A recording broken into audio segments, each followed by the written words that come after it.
Hi, everybody. Welcome to day 3. Firstly, I want to thank all of the lovely presenters that we had yesterday for day 2. And that would be our guest speakers, Beth and Missy, talking about what an investor wants, even though they're syndicators, not investors. Remember that.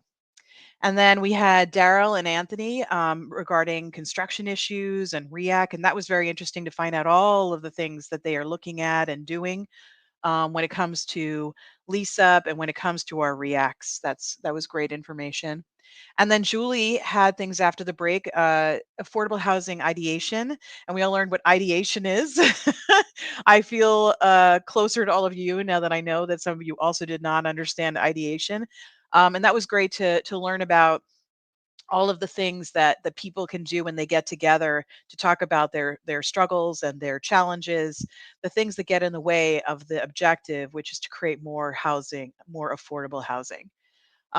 Then we had with Gina Nakamura a fantastic online compliance manual scavenger hunt. Um, there is a winner, but I don't want to talk about that right now. And then to round it off for the day, we had an excellence wins conversation between West and Rob, discovering from Rob why he chose the book for all of us to read and what the main points for him were from the book as far as what we can use for our company. That was really great. Today, today we have some funsies with Thomas Stagg. Funsies is something that Thomas likes to say, so we used it as the the subject line for what he's going to be doing today. Will it be funsies? I don't know. It's up to you, but I'm sure whatever he does, he's going to make it very fun because he's definitely a funny guy. And then I'm going to talk about mistakes. There is no connection between what Thomas is doing and what I'm going to be doing after he's done. So please don't read anything into that. There's nothing, there's no connection whatsoever. And then after that, we'll have a break. And then Matt Peterson will be back to tell us about how to read a manager cert and a rent schedule, because these are some of the things that we've had challenges with as far as communication between us, the compliance, and the operations team. So we want that to be super clear. There are trainings for that we do, that compliance does, but Matt's going to give you a little version of that today. And then Jessica and Michelle will have videos that are an introduction to PSH, LEP, and LAP, both of those trainings. It's a lot of letters. They're going to tell us what those letters mean. I don't have to do that right now. Then at the end of this, as far as presenting is concerned, we have a sort of discussion with Brandy and Gina Viscara about successful lease ups. What does that look like? Because we've had a lot of them. And they're going to talk about, have a discussion about what that looks like and the things that get in the way of things being as successful as we would like. So that's what we've got going on. And then Wes will end our conference today with some closing comments. I'm sure he'll say some wonderful things as he normally does. And we can go into this day and talk about all the things that we've learned on this conference. I'm hoping that this has been a successful conference for you and that you've come away with some great information. So without any further ado, I'm going to let you all meet Thomas Stagg. Oh, no, no. Take that down. Take it down right now. Megan, no, no. He cannot win. He had a hand in making the thing. Anyway, without further ado, I'm introducing to you Thomas Stagg. That was not Thomas Stagg. And he's going to talk to us about fun stuff in the compliance world and the things that he is sort of geeks out on himself. Thanks, Thomas. All right, thanks, Carrie. So I don't know if any of you know this, but Carrie and I have actually known each other for, I think, 16 years now. We first made acquaintances when she was working at Aimco. And this is so Carrie and I, we had been having phone conversations for a long time. And then finally we met in person. And this is what Carrie said to me the first time we met. She looked to Jim Kroger, who was the partner I was working with that was there. She looked at me and him and said, "Jim, is it take your son to work day?" Making fun of how young I looked. And this was 16 years ago, so I must have looked even younger. It's hard to believe I've known Carrie for so long, but it's great. I'm glad that she invited me out today. And today we want to talk about funsies. I don't know how funsies you're going to think it is, but uh, kind of the plan material, we have some discussion to talk about what's happening with income limits. I love income limits, and it's going to be a little bit of a roller coaster over the next couple of years for projects. So just want to let you be aware of that so you start thinking about your project. I don't know how many you're involved in budgeting for projects, if you're involved with qualifying tenants, some of the issues we may have there. And then Carrie and I, we often get drug into these really kind of complicated acquisition rehab projects. So we thought we'd talk a little bit about that. But if we look here, let's see if I can get my slides to advance. Oh, I have to turn my slide clicker. So I think I'm going to regret this, but we've been, this is day 3 for you guys. You've been having a lot of conversations, and I just want to make sure you have a safe space to ask some questions. And there's really no questions that are off limits. So you can drop in the private chat and we can talk about them. They don't have to be on the topics that we've selected today. They can be on other things that you've wanted to know. Uh, and if you want to be anonymous, I put my cell phone number up there. I think that's what I'm going to regret. I don't trust, well, Carrie already has it, but I wouldn't trust what she would send me in something like this. So feel free to text me if you don't feel like dropping in the chat. But I'd love to talk about what you want to talk about on this third day as opposed to what I planned here. Because I feel like it's good if you guys get to talk about what is most important to you. But until we get questions, you're gonna have to talk about what I want to talk about. And so the first thing I want to talk about is income limits. So when we talk about income limits, we talk about multifamily tax subsidy program, MTSP income limits. We love acronyms here in this industry. And so these are the limits for tax exempt bond projects and for low income housing tax credit projects. And now you might have layered financing that uses these same limits. You might have layered financing that uses other limits. If you work in, for example, San Francisco, you might have a whole nother set of limits made by the mayor's office of housing because they love to make your job difficult. But let's talk about kind of our outlook for income limits for these next 2 years because I think it's going to be somewhat surprising to people. And so I'm trying to get the word out to warn people. So when we calculate income limits, I love this map. It's so colorful. We start with what's called area median income. And when we calculate area median income, HUD uses this kind of trailing data calculation. And so they look at what's called the American Community Survey data. That's a local data. And then they have this CPI factor that's a national CPI. And that's how we determine area median income. Now, what's interesting about this, due to the timing of when data is available, HUD always uses the American Community Survey data that's 3 years old. And we'll see why this can be important in a second. But for example, for 2021, the year that we're in now, the income limits are actually based on 2018 data that was collected by the Census Bureau as part of this American Community Survey. They send out this letter to people. They say, hey, how much do you make? What are your demographics, et cetera? And they return it back. And so 2021 was based on those survey responses from 2018 with this consumer price index factor trending into 2021. So why this is important is that when we think about the pandemic that's kind of been impacting wages across the country, that happened in 2021, I'm sorry, in 2020, and somewhat here still in 2021. And so this 2020 data that was collected during the pandemic isn't going to actually be used for income limits till 2023. So if you look here, the income limits that we have this year and the income limits that we have next year are going to be based on American Community Survey data that was collected before the pandemic. So they'll be largely, other than this, the impact of the pandemic on CPI, they'll be largely unimpacted by what's happened during the pandemic. But 2023, we're going to have a couple of factors that are going to make income limits be very interesting that year. So this kind of shows you that CPI factor that's used. And so let's take a look here at 2018. So we're going to use the national median income as our kind of proxy for everything that we're doing here. So you see national median income has been having this fairly steady increase, right? 4%, 5%, 6% increase in national median income in 17, 18, 19. And 2020, we don't know yet. I know the slide says it will be published in September 2021. We're going to talk about in a second why that didn't happen. and why that means even more bad news. But for now, just stick with us. We're going to talk about, so we're going to take this area median income, the national median income, and kind of look at what that means. So 2018, we can see the pandemic actually had an impact on 2018 because when we come out, HUD uses these trend factors. And so we can look at the impact that the pandemic had on the trend factors. And once before the pandemic, we had this published trend factor that HUD uses and was fairly high. We're saying, whoa, 2021 is going to be a great year for income limits. We're going to have a 3.3% increase in income limits. That's good. We want rising income limits so more tenants can qualify. We like smoothly increasing rent so that we can have predictable rent growth, so that we can continue to pay our operating expenses.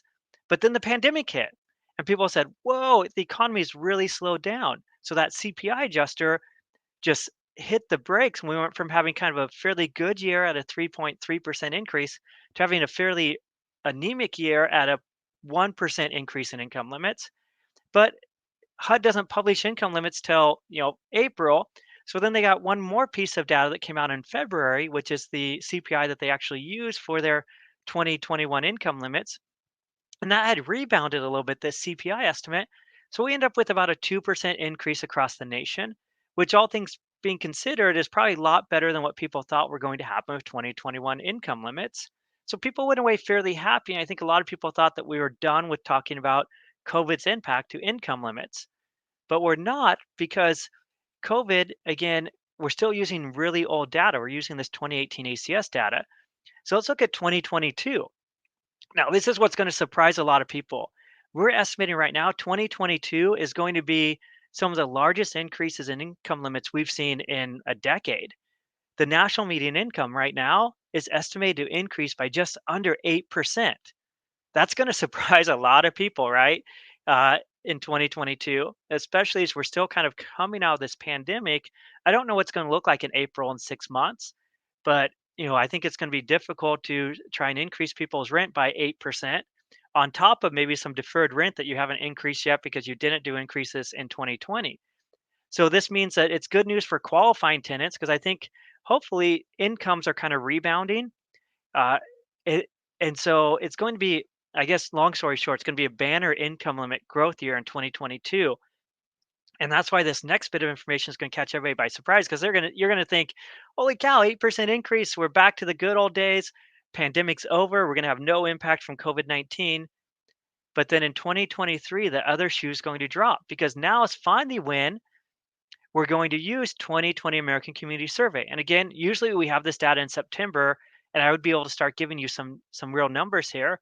But I'm going to tell you in a second why we don't have this data yet. It's going to make it even worse than what I'm about ready to tell you. So 2023, we're going to start using this 2020 ACS data. And unfortunately, we don't know what that is yet. But if we say, okay, the pandemic was bad, but all it did is result in no income growth between 19 American Community Survey and 20 American Community Survey, then we'd say, okay, that means we're going to have fairly flat limits. We understand that. We can handle that, especially after such a big increase in 2022. But if the pandemic actually decreased income limits, decreased income limits by any amount, let's say the income limits went down by 5%, I'm sorry, income data went down by 5%, then we're going to have a corresponding decrease in our limits in 2023. Now we're somewhat propped up, so it's not a one-for-one decrease, because CPI is going crazy right now, right? If you're trying to buy anything, there's a lot of price pressure, a lot of supply pressure. So consumer price index is increasing. So even though in underlying incomes fell 5%, the income limits are only falling 4% because of this increase in CPI. So that's somewhat of a silver lining. But if you're in an area that has really bad, COVID impacted you quite heavily, and you had a 10% decline in income limits, I'm sorry, in incomes reported on the American Community Survey, then your area is going to have a 9% decrease. Now, of course, we know that you're capped at a 5% decrease, but that's still bad news, because you're floored at this 5% decrease, and the next year, you'll have to crawl out that hole before you have any sort of increase. And so it's important to understand, what's happening in your area, because 2023, I think, is going to catch a lot of people by surprise. And so 2023, kind of recap here, 2023 is the year that you're going to feel the impact of COVID-19 in your incomes. Now, different areas are going to have different impact. I live in Seattle. That's why I have these nice green trees behind me, and you'll probably see rain here in a minute. And so in Seattle, I think the impact of COVID-19 is probably going to be not felt so strongly at the median income level because so median, and again, it's a median. Do we know what median means? That sounded really kind of like a placating statement. Median, right? It's different than average. It's not where we take everybody's income and average it. Median means we take the person in the middle. And so if in Seattle, our median income is $100,000. And so in my very informal surveys where I go out and talk to my friends who make around $100,000, pandemic didn't really impact them too much. They just kind of said, yeah, I'm just working from home, but making the same. And so maybe sales can have a flat or slightly up and be largely unimpacted because we'd only be looking at jobs around the median income their impact. But if you're in an area where the median income is, say, $30,000, well, you might be more impacted. Or if you're in an area that has, is really reliant on a certain job sector. I'm going to use Hawaii. I don't know if this is the right example or not, but Hawaii's relies very heavily on tourism, and tourism ground to a standstill during 2020. And so if you're looking at if you had a project in Hawaii, you might be saying, "Hey, I think we're probably going to have a pretty big impact to our income limits in 2023." So I'm laying this out there to kind of warn you to get ready for 2023. So you're thinking ahead if you're doing budgeting or doing planning or working on new projects to know that, hey, there's going to be some pretty big potential issues to your project in 2023, depending on your demographics. But then unfortunately, we have this horrible information that came out. The Census Bureau said, "Hey guys, you know how we do this 1 year American Community Survey Thomas keeps talking about that says in September we get this data?"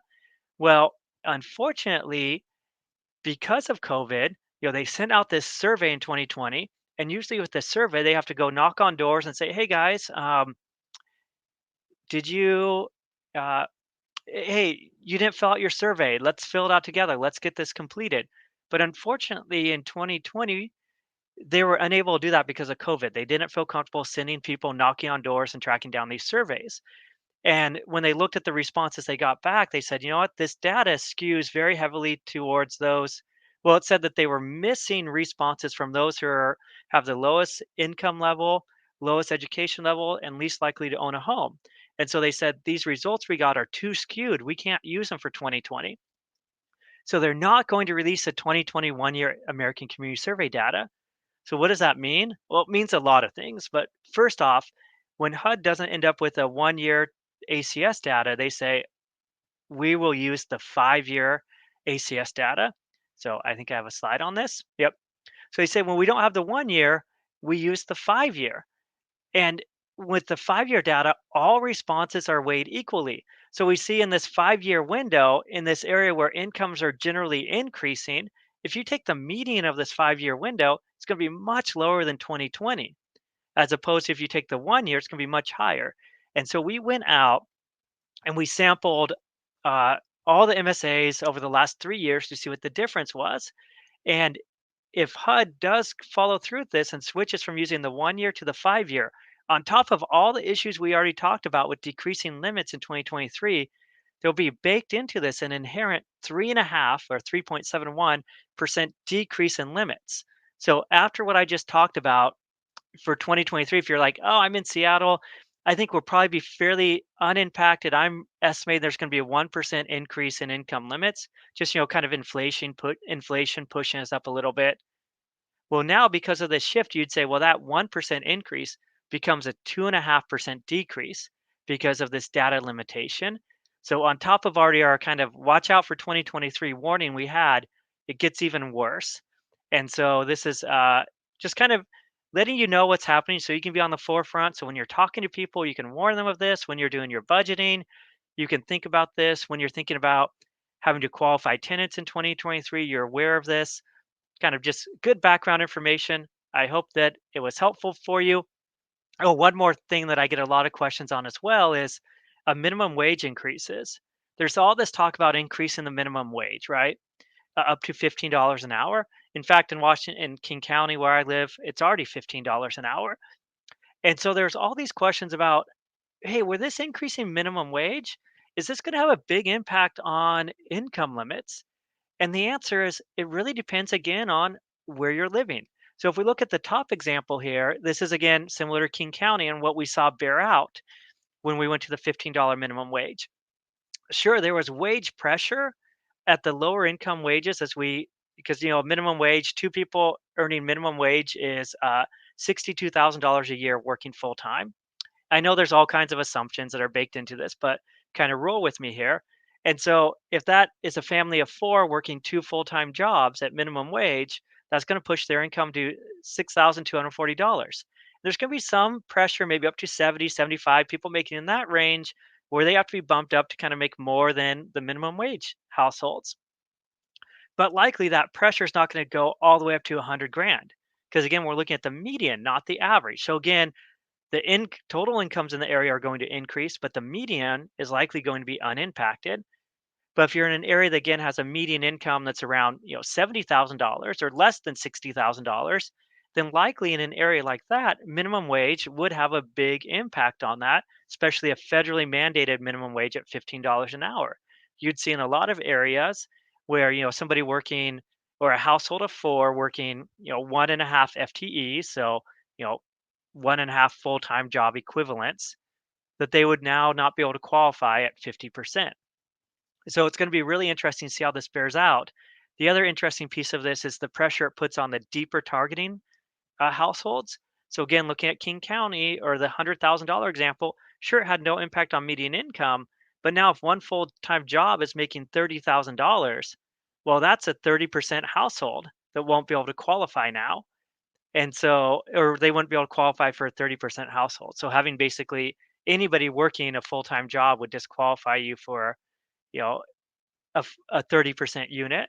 So if you have a lot of projects with deep targeting, you should probably be tracking the minimum wage impact to your area if you're in an area that has a lower median income. Okay, I digress. I love talking about income limits and median income. Uh, I hope that you found that interesting. Nobody's texting me questions or giving me rude emojis, so we're probably doing okay. So let's jump in here and talk about resyndication and acquisition rehab. So again, when I talk about acquisition rehab, we have to remember resyndication is the subset of acquisition rehab. So acquisition rehabs means you're acquiring a project and you're rehabbing it. Very simple. Just sound out the words and it will make sense. But if we but there's this subset of acquisition rehab called resyndication. And what resyndication means is that, again, sound it out, you are re-syndicating the project. And what did Missy and Beth say they were yesterday? They're syndicators. So it means that you're getting a new allocation of credits on a project that already had credits. So resyndication is just like AC Rehab, but it's a subset where you're getting credits on an existing tax credit project. Now, if it weren't for state agencies and investors, resyndications would be the easiest thing in the world. We would just say, guys, this is awesome. We've been managing this project for a decade. We know our tenants, we know they're qualified. You're getting a new allocation of credits. Great. The IRS says these tenants are grandfathered in. We're done. We've already qualified our tenants. But once we layer in these investors, syndicators, and state agencies, resyndications can get kind of messy. But in order to talk about this, we have to lay some kind of ground rules here of acquisition rehab. So I can't see raised hands or anything, but you can raise hands to yourself if you are working on an acquisition rehab project. I'm working on a bunch with my clients. You guys are probably working on them. If you're not, then lucky you, because they tend to be a little more tricky because of, again, investors and syndicators and the issues they bring to the table. But let's talk a little bit um, about resyndication and qualifying tenants. So again, at an acquisition rehab, kind of by definition, you're going to be inheriting this tenant base. And if you're an existing tax credit project, you're inheriting, hopefully, a qualified, knowledgeable tenant base who understands what's going to happen to them. If you're doing a new acquisition rehab where you've acquired a market rate project, you're converting to affordable, or maybe a project that was Section 8 that's now going to get tax credits on it, you still inherit these existing tenants. So we got to figure out what we're going to do with these existing tenants. And the IRS, for once, was really, really nice to us. They said, hey, after you acquire this project, if you get out there and qualify the tenants within 120 days of acquisition, then that household is qualified as of the acquisition date. So what does that mean? That's going to really maximize credits for us because we don't we have 120 days to qualify tenants, but we get to count them as qualified as of this acquisition date. So again, let's say that we acquired the project on April 1st. Now, you'd probably, if you're going to take credits that same year, you want to take credits as quickly as possible. So you want to start taking credits on April 1st. But if you're acquiring a project that's not existing tax credits, we know we can't take credits so we have a qualified tenant, right? That's fundamental law of tax rates. You have to have a qualified tenant to take tax credits. And so we wouldn't really be able to have any qualified tenants April 1st because we just bought the project. We haven't qualified them yet. So the IRS says, I'll give you 120 days. So April 1st plus 120 takes us somewhere around August 1st, I think, if my math is correct here. And so you'd have till August 1st to qualify a tenant, but still be able to take credits all the way back to April. This is a great gift from the IRS and gives us a lot of leeway to work with. And so typically for an acquisition rehab project, again, if we were ignoring investors, we would say, let's get out there and qualify tenants as quickly as possible. So we'd say we got these existing tenants, we got this acquisition date, we come out and we certify the tenant in this window. We get to show their acquisition date. The effective date of their tick is the acquisition date, July 1st. And so we see this one, we didn't qualify till October 14th. Hey, yesterday. That's kind of fun. But we get to take them all the way back to July 1st. And what's awesome is the IRS says that you can also do it 120 days in advance if you have access to the files, which is also very happy. So now you have this really big window. But a couple caveats here, you'll see the little star at the bottom there that says this 120 days is from the acquisition date. A lot of people get confused and think that you have 120 days from maybe when the investor joins or maybe the start of the first year of the credit period. But those are all wrong answers. You only have 120 days from the date that you acquired the project. So the date that basically ownership transferred is what we'd be looking at there. That's this 120-day window. Now, this is really for these uh, not previously a LIHTC project. So you can get out there early. I'll talk about this quickly, right? We get out there early, again, same rules. The effective date is the acquisition date. But the issue is if you do it outside this 120-day window, well, if you do it too late, the IRS says, well, your effective date's the date the last adult tenant signed the form. So if it took you more than 120 days to certify this tenant, A, maybe you're not the best property manager, and maybe you need to listen to Carrie's talk about making mistakes earlier and learn from that. No, I'm being somewhat rude here. Sorry, I apologize. I think you're all great managers. If you're learning from Wes, you're probably the best. Um, but if you do it, the real issue is if you do it too early, it won't count because you can only go back 120 days. And so you're going to have to redo the paperwork. And there's one thing tenants love is doing paperwork. They love it when you're like, hey, remember how I just like dug into all your personal information 90 days ago? Well, it turns out I did it too soon. And we got to do that all over again. I'm sure you don't mind me contacting your employer again, reaching out to everybody, right? They love that. So not only do we make our tenants upset, but there's this chance that maybe that tenant got a raise in that time period and they don't qualify anymore.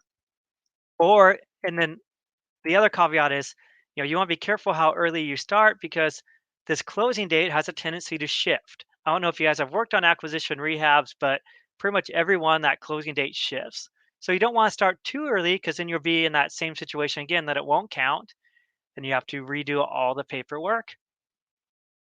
But now let's talk about, so that's if it's not an existing tax credit project and we just inherit these tenants, we're going to get out there and we're going to qualify them within this 120-day window. We're going to be happy. But what about if it's an existing tax credit project? So we've certified all these tenants sometime when they moved in, right? Right? We've certified tenants when they moved in. Hopefully, if we haven't done that, then we probably need to go back to some 101 classes here. We certified these tenants when they moved in, so they're qualified. And again, the IRS I don't know why they were feeling so nice these days. They must have had really good coffee these days. Maybe somebody brought them a donut. And so they were saying, you know what? We're going to throw you guys a bone here and say, if a tenant was previously qualified, they're qualified for any subsequent allocation of tax credits. And so this tenant is grandfathered in. And so we come here to, we read this in the 8823 guide, it says that you're qualified for all subsequent determinations. All these grandfathered. Now, what's great about grandfathered is it doesn't matter if on that acquisition date the tenant's over income. So let's say that your income limit's $50,000. The tenant was making less than that when they moved in 10 years ago. Now we acquire it. We come look at that tenant. That tenant's making $200,000 a year, 4 times the income limit. Doesn't matter. They're grandfathered in. They'd be able to turn on credits for this new allocation. This is a great rule. It's very generous. But the problem is, this is where state agencies and investors kind of cause us some issues. Number one, and this is, I think, a reasonable request from the state agency, right? State agencies will say that, hey, if you want to grandfather these tenants in, you got to prove to me they're qualified. You have to have documentation that shows that they're qualified. You can't just say, well, they're living here, so they must be qualified. You have to go back and find the files. And you know what? We've gone so much better at compliance in the last 15 years. These 15 years I've known Carrie, we've learned a lot about compliance. We've gotten better. And so I feel more comfortable about grandfathering now than I maybe did, when this 8823 guide came out back in 2006. A lot of the files we're looking at from the 90s weren't great, but the files we're looking at now from the early 2000s are actually pretty good. And a lot of tenants have maybe only been here for 4 or 5 years. So we're finding that grandfathering is becoming easier because we have better files these days. But then we have state agencies that layer these absolutely confusing grandfathering policies on us. How many have worked on a re-syndication in California? I've worked on multiple, and I still can't tell you what California wants us to do on a re-syndication. It just confuses me. And I hope that Carrie didn't tell me she had invited anybody from state agencies here. I doubt it, but it just confuses me. So state agencies will layer on confusing requirements. And then on top of that, our investors or syndicators also will occasionally layer on these confusing requirements where they say, we don't want you to grandfather any tenants in. We want you to re-qualify every tenant. And then we get these confusing questions of, well, does the 120-day rule apply? What happens if a tenant isn't currently qualified and we want to grandfather some and not others? And so the issue is it's the investors and state agencies that are making this very kind of simple process of grandfathering tenants somewhat more difficult. But for an existing tax credit project, unless you just have bad paperwork, you should never end up with an unqualified unit. Whether you're doing full new recerts or full new initial certs, if you do that and they're over income, you want to go back and grandfather them. So in all cases, we should really end up with all qualified tenants on a re-syndication. So here's some rules, though, to kind of get into the fine print here about when we can grandfather. So in order to grandfather, that project has to be subject to an extended use agreement. And I think we probably all know what an extended use agreement is, but I'll just go through it quickly. Is for a tax credit project, you have a 15-year compliance period, but then after that, you have what's called your extended use period that is at a minimum 15 years and can last up to 55 years in California, 99 years in Utah. And so in order to grandfather tenants, you have to be subject to this extended use agreement. But this extended use agreement didn't come into play until all the way back in 1991. And so right now you might have some projects that are reaching year 30 uh, and not be subject to an extended use agreement anymore. Or you might have some projects that for other reasons have gone out of the extended use agreement. I think there was some discussion yesterday about getting out of what happens in year 15, and there's ways to get out of that extended use agreement. And so if any of those things happened, we can't grandfather tenants in. They have to be subject to this extended use agreement still. If they are, then we can grandfather tenants in. If they're not, then we have to re-qualify everybody. It's just like any other acquisition rehab, and there's no grandfathering of tenants. So talking a little bit more about these tenants. So what happens And this is true for either a re-syndication or an acquisition rehab. Well, what happens if a tenant moves in? This is a new tenant, not an existing tenant.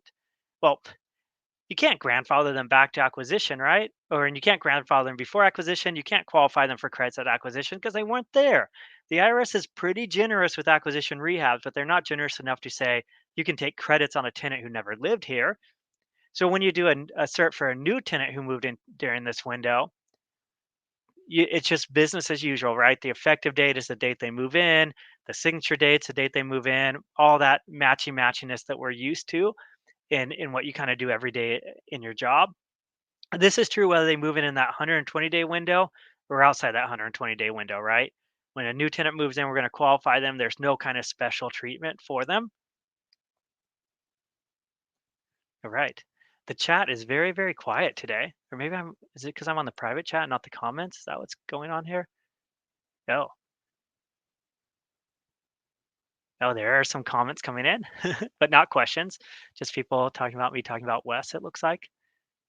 Um, all right. And people saying hi. Oh, hi. It's good to see what happens. Uh, okay. So let's keep going here. Whoops, I got to click back on my slides. There's my mouse. There's my slides. Okay. But we do have a couple other kind of rehab rules while we're talking about this. Um, so we're looking here, we have this acquisition rehab. But as we know, acquisition rehabs don't always get done in the same year we acquire them, right? Sometimes we acquire a project in December. There's no way we can rehab it that quickly. So we have this AC rehab. We know credits start. Well, maybe not all of us kind of get into the credit flow, but just so we know, credits start in the year that a project is placed in service. And so, or that the rehab's complete, I should say. So sometimes you acquire a project that takes you 2 years to complete the rehab. So our rehab doesn't actually start till year 3. So what happens if we have this qualified tenant that later on is over income once we get to the first year of the credit period? That seems like it might be bad, but actually it's not. There's this great safe harbor that says, hey, as long as this tenant was qualified, they remain qualified for as long as they live here, right? We know that rule, we love that rule, and that rule also applies even in this situation where they were here before the first year of the credit period.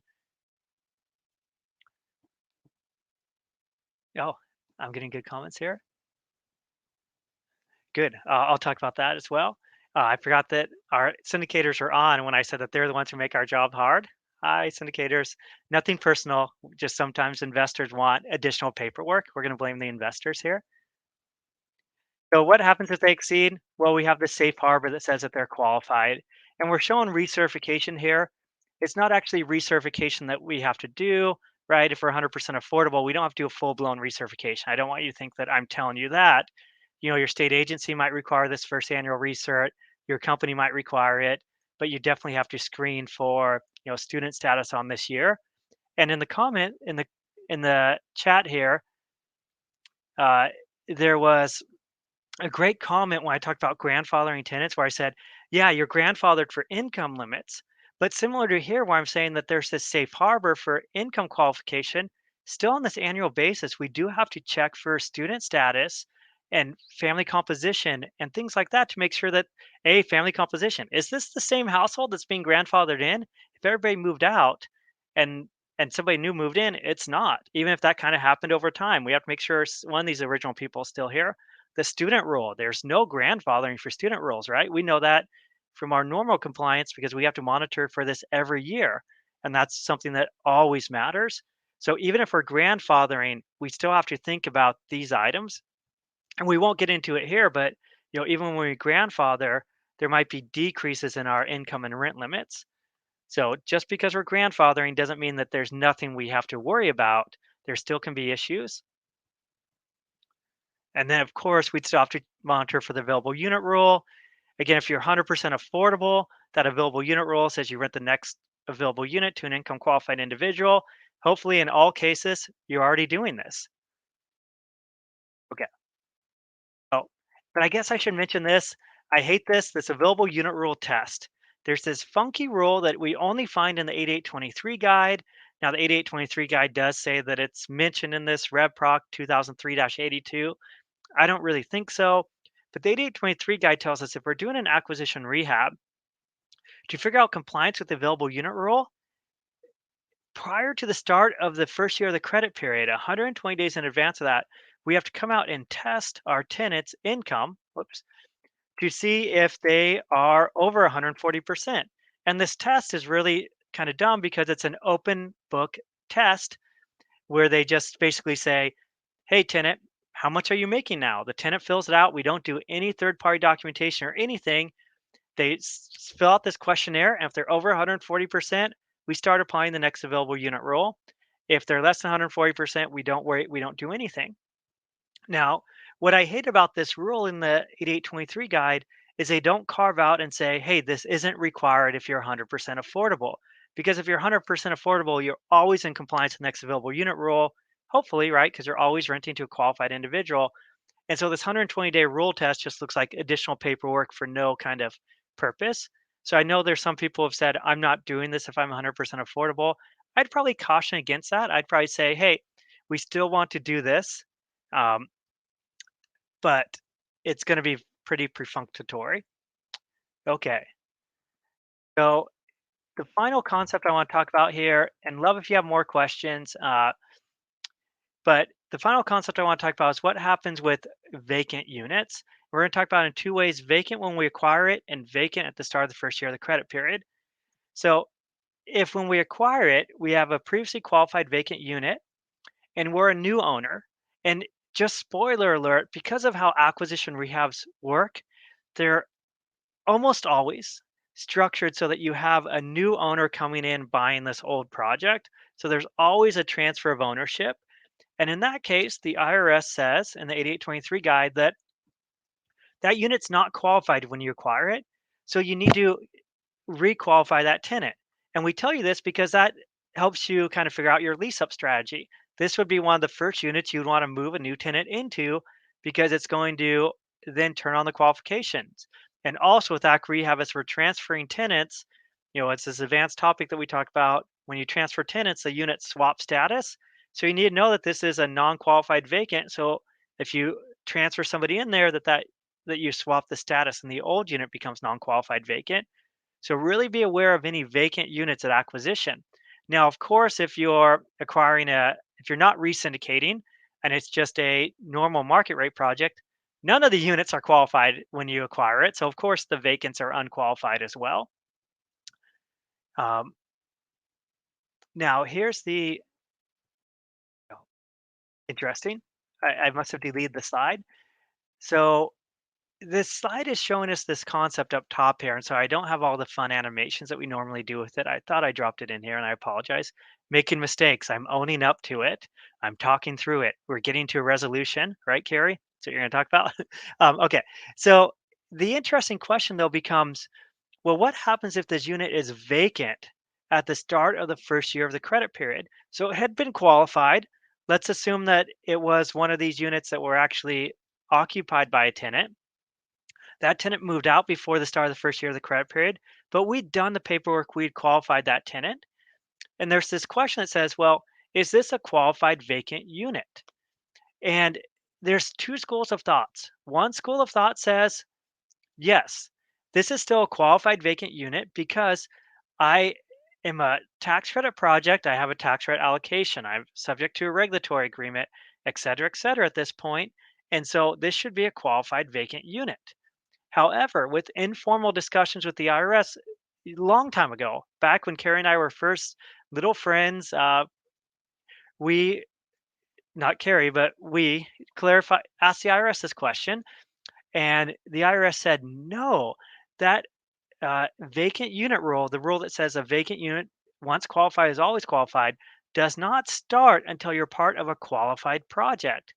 And you're not part of a qualified project till the first year of the credit period. And so therefore, the IRS says that this unit is not qualified until you get a new tenant in there during the first year of the credit period. And there's a lot of discussion, debate on this. I can definitely find a technical answer to say, yes, it's a qualified tenant. But I think the biggest thing to think about this is, okay, you might say, yep, I think it's qualified tenant. I'm going to take Thomas's argument and we're going to take credits on this unit.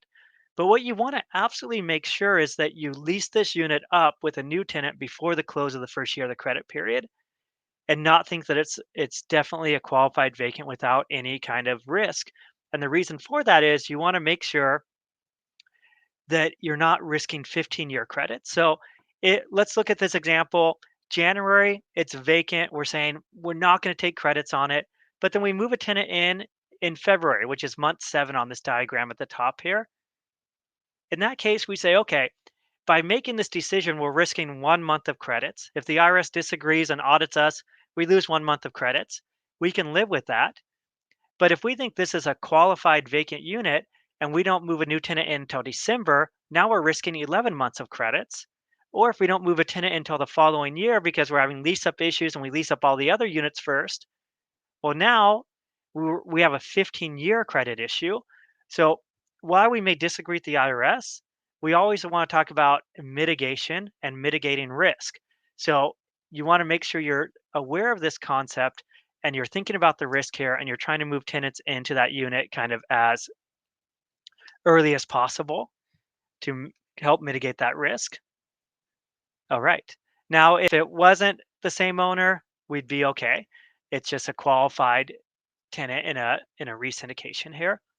So I think we have about 3 minutes left. We could talk a little bit more about some concepts. We could see if there's any more questions, or I can just kind of ramble here for a couple more minutes. Any questions coming in? Anybody with hot fingers in the chat? I know you guys are 10 seconds behind me. So if you're writing in a question, I won't see it for 10 seconds. Just kind of weird. It's like, oh, now I can't remember the name of the movie where they do time backwards. Oh, Carrie's Hi. hopping in here. Hey, Carrie. Hi. How you doing? Good. How are you? Good, good. Yeah, so we had la la la la la. Yeah, you're right. It was mostly about Wes, not people talking about Wes. But yeah, it has been a while since we've known one another. Gosh, a very long time. I think it has been about 16 years. And I think I first met you probably at one of the Novogradac conference. It must have been Novogradac conference, but we had been working together, but we hadn't met yet when I was working at Aimco so long ago. Maybe even NAPECO. Carrie's My like, God. how can somebody look so young actually know what he's talking about? I think you're a little worried when you first met me. You're like, this is a guy I've been taking advice from? Yes. Uh-oh. That There's is some trouble actually here. a true story because you looked 14. I think maybe you look around 17 now, so at least you're aging a little bit. It's not Dorian Gray or anything like that. Right. But yeah, it's very funny how you really have not aged very much at all. Well, either have you. So Well, thanks. That's so untrue. But Jim Kroger was very reliant on you, and he was my go-to guy. And then you became my go-to guys. So it's been great having you available for questions. Usually when we can. and hopefully everybody has my email address. So definitely feel free to reach out for questions, and we can. I'm happy to talk to you about issues. Oh, and Carrie, I don't know if you know this, Jim Kroger is actually retiring this year. What? Yeah, He's not old enough to at the end of the retire, year. is He, he? he he's 59. Um, I know that okay. because he's the same age as my bug I have. Both are 62s. Oh, you mean a Beetle. Volkswagen Beetle? Yes, the Yeah. Volkswagen Beetle. Okay. Yes. Yes, I used to have a 77, but that's another topic for another time. But thank you so much, Thomas. I really appreciate your time today because I know you're very busy taking care of your many, many children. Yes, and doing my own taxes. Today's tax day And for doing me. your, So, that's right. Today is your personal tax day today. yeah, So good luck with that. thank you. All right. Yeah. Thanks, everybody. It was nice to meet you, or meet a lot of you again, actually. But great. Thanks, Carrie. Thank you. Everybody, my talk is now going over to Sessions, so meet me over at Sessions and I will see you there, okay? Thanks so much. Bye.